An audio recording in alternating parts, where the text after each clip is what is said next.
Ndagusuhujeho mukunzi w'Ingenzi TV. Pasiteri Karahamuheto Celestin aratabaza kuko umuhesha w'inkiko w'umwuga Nsabimana Joseph amukorera akarengane.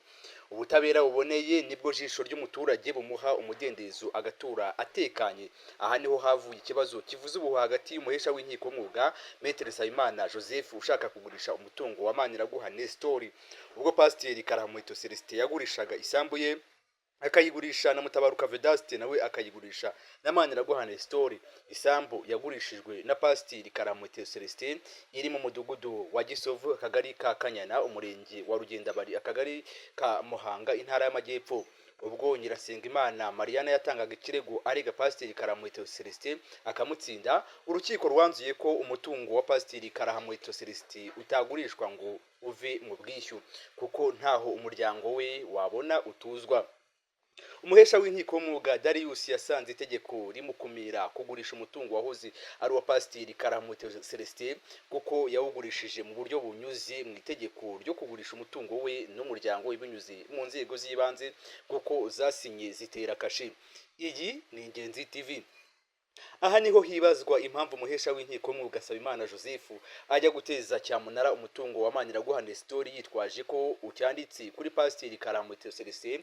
Ubu igiteye impungenge Pasiteri Karahamuheto Celestin nuko ariho yishyuzwa mu buryo bwishe itegeko kuko yagurishije isambu. Ubwo twageragezaga kubaza umuhesha w'inkiko w'umwuga Nsabimana Joseph yanze kugira icyo atangaza. Pasiteri Karahamuheto Celestin we yiteguye gushyira mu bikorwa ibyemezo by'urukiko kuko yatsinzwe na murenge wa Nyirasengimana Mariana, bityo hakaba hatanzwe ubutabera. Inzego z'ubuyobozi zo mu murenge wa Rugendabari zatangarije ikinyamakuru Ingenzi Newspaper na Ingenzi.com ko Pasiteri Karahamuheto Celestin we agurisha umutungo we. Uburyo bwakozwemo nibyo byari byarashyizweho kugurisha n'ugura. Bakomeje badutangariza ko umuhesha w'inkiko w'umwuga Nsabimana Joseph ibyo akora binyuranyije n'amategeko ari uguhuguza Pasiteri Karahamuheto Celestin.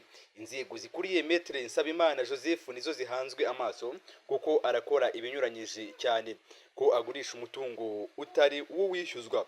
Benshi basesengura basanga iyo Nyirasengimana Mariana iyo aza gutsinda Pasiteri Karahamuheto Celestin mbere yuko agurisha umutungo byari kumvikana. Aha rero ntibihuzwa kuko Pasiteri Karahamuheto Celestin yahagurishije mbere y'urubanza. Umuhesha w'inkiko w'umwuga Maître Samuel Muvunyi yabisabwe na Maniraguha Nestor amwereka ko isambu ashaka kugurisha umutungo we. Ibi byose rero Maître Nsabimana Joseph yarabyirenganyije akomeza gushyiraho igitutu Pasiteri Karahamuheto Celestin amwishyuza mu buryo bwishe itegeko. Abo bireba nimwe muhanzwe amaso. Iyi ni Ingenzi TV.